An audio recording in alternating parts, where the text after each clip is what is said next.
Hai, hello, salam sejahtera Malaysia, selamat datang. Saudara-saudara yang amat dihormati, setelah kita digemparkan dengan satu berita di mana akan ada perhimpunan ataupun solidariti untuk Najib Razak, bekas Perdana Menteri. Jadi pada akhirnya, daripada kepimpinan pembangkang dan daripada kepimpinan kerajaan akan bergabung di dalam perhimpunan solidariti ini, yaitu Parti PAS daripada pembangkang, manakala UMNO pula daripada kerajaan perpaduan. Saudara-saudara, seperti yang kita tahu, PAS bersama dengan PN, manakala UMNO pula bersama-sama di dalam kerajaan PHBN. Adakah terdapat isu di antara komponen-komponen gabungan parti masing-masing? Seperti sebelum ini Bersatu sudah membuat keputusan ataupun kenyataan. Terdapat kepimpinan Bersatu berkata mereka kesal dengan keputusan tersebut. Manakala komponen di dalam PHBN pula bagaimana penerimaan Anwar sebagai PM dan juga sebagai pengerusi Pakatan Harapan. Ini satu keputusan Anwar, akhirnya muktamad. Kalau ada yang tertanya-tanya, adakah PH mahu membantu di dalam himpunan solidariti itu ataupun PH tidak mahu membantu? Nah, di sinilah Anwar sahkan Pakatan Harapan tak terlibat himpunan solidariti untuk Najib. Saudara-saudara, Anwar sudah mengesahkan perkara ini. Dalam masa yang sama, UMNO pula bersama-sama dengan PAS di dalam himpunan solidariti ini, dengan timbalan Perdana Menteri Ahmad Zahid sebagai Presiden UMNO.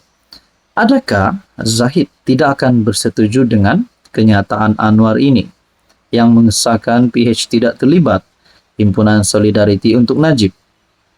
Kalau benarlah tiba-tiba Zahid tak puas hati dengan kenyataan Anwar, adakah di sini mulanya retak hubungan PH dan BN, ataupun lebih tepat hubungan antara Zahid dan Anwar? Nah, itu pun mungkin boleh berlaku. Dalam kenyataan ataupun artikel daripada Malaysia Kini bertarikh 3 Januari, PH tidak akan terlibat dalam himpunan solidariti menyokong bekas PM Najib Razak yang akan diadakan di Istana Kehakiman Putrajaya pada Isnin ini, kata PM Anwar. Pakatan Harapan tidak terlibat, katanya, yang juga pengerusi PH itu secara ringkas. Himpunan terbabit dilaporkan sebagai menyatakan sokongan daripada ahli UMNO terhadap Najib yang juga bekas Presiden Parti terbabit. Surat arahan daripada PAS turut tular dengan memaparkan menggalakkan ahli parti berkenaan menyertai himpunan tersebut.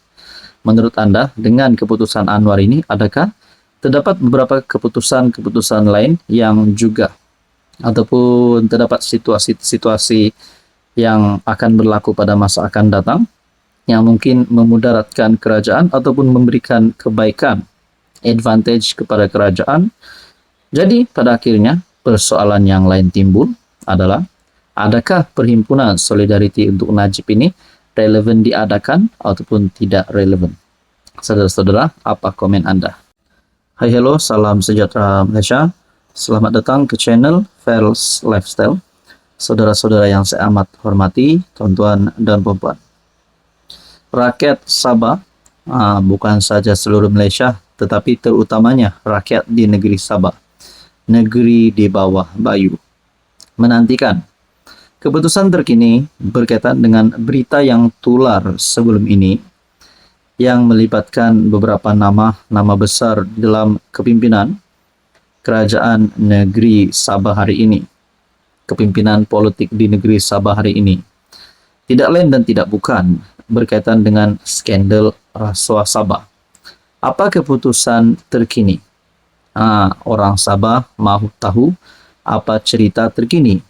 Apa keputusan terkini, terutamanya daripada pihak-pihak berkuasa. Tidak lain dan tidak bukan daripada SPRM. Dalam satu artikel daripada Malaysia Kini, SPRM sasar siasatan rasuah Sabah selesai sebelum akhir Januari. SPRM berharap siasatan berhubung skandal rasuah yang membabitkan beberapa pemimpin negeri Sabah dapat diselesaikan sebelum akhir Januari, kata Ketua Pesuruhjayanya Azam Baki. Beri kami sedikit masa, kami sedang berusaha untuk menyelesaikan siasatan secepat mungkin. Katanya, penyiasat SPRM dalam kes itu telah diarahkan untuk melengkapkan dan menyerahkan hasil siasatan mereka secepat mungkin.